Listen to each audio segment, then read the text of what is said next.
पाकिस्तान के नापाक इरादों पर अब भारत ने कड़ा वार किया है।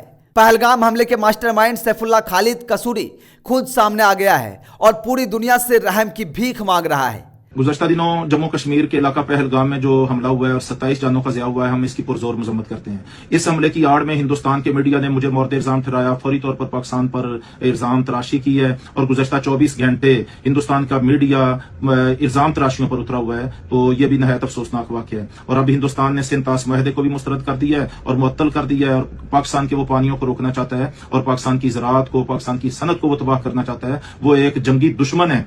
उसने मकबूजा कश्मीर में भी 10 लाख फौज के एक जंग की कैफियत पैदा की हुई है और वो पाकिस्तान के अमन को भी तबाह करना चाहता है। तो हम हिंदुस्तान के अज़ैम को समझते हुए दुनिया से ये मुतालबा करते हैं कि वो आंखें बंद करके हिंदुस्तान की हिमायत करने की बजाय वो हक और सच के साथ खड़े हों, हिंदुस्तान की जारहियत की मजम्मत दुनिया करे। और ये जो कश्मीर के इलाका पहलगाम में हिंदुस्तान ने खुद साख्ता ड्रामा रचाया है, हम इसको मुस्तरद करते हैं। ये उसकी सोची समझी साजिश है और इसका हक़ायक़ के साथ पाकिस्तान या पाकिस्तान के किसी पुरअमन शहरी के साथ हरगज कोई मोदी सरकार के सख्त रवैये के चलते पाकिस्तान की नींद उड़ चुकी है। जानिए कैसे भारत ने सिंधु जल समझौता को रोक कर दिया बड़ा झटका और क्यों दहशत में है आतंकी कसूरी।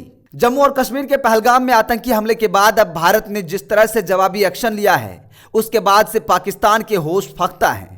मोदी सरकार ने तत्काल प्रभाव से भारत और पाकिस्तान के बीच 1960 से चले आ रहे सिंधु जल समझौते को स्थगित कर दिया है। यह फैसला पाकिस्तान को तबाही की ओर ले जाएगा। इसके तुरंत बाद पाकिस्तान के प्रधानमंत्री ने नेशनल सिक्योरिटी काउंसिल की बैठक बुलाने की घोषणा की है। इस बीच पहलगाम आतंकी हमले का मास्टरमाइंड सैफुल्लाह खालिद कसूरी भी घबरा उठा है। उसने खुद सामने आकर बयान जारी किया है और दुनिया से गुहार लगाई है।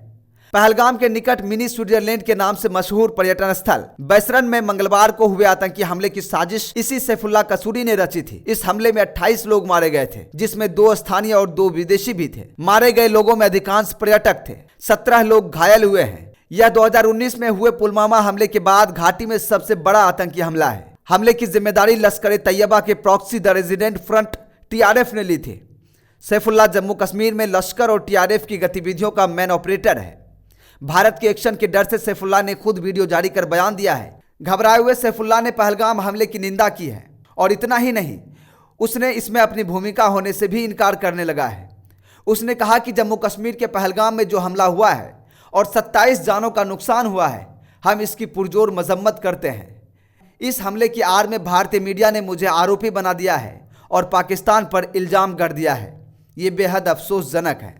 सैफुल्लाह कसूरी ने आगे कहा कि भारत ने सिंधु जल समझौते को स्थगित कर दिया है।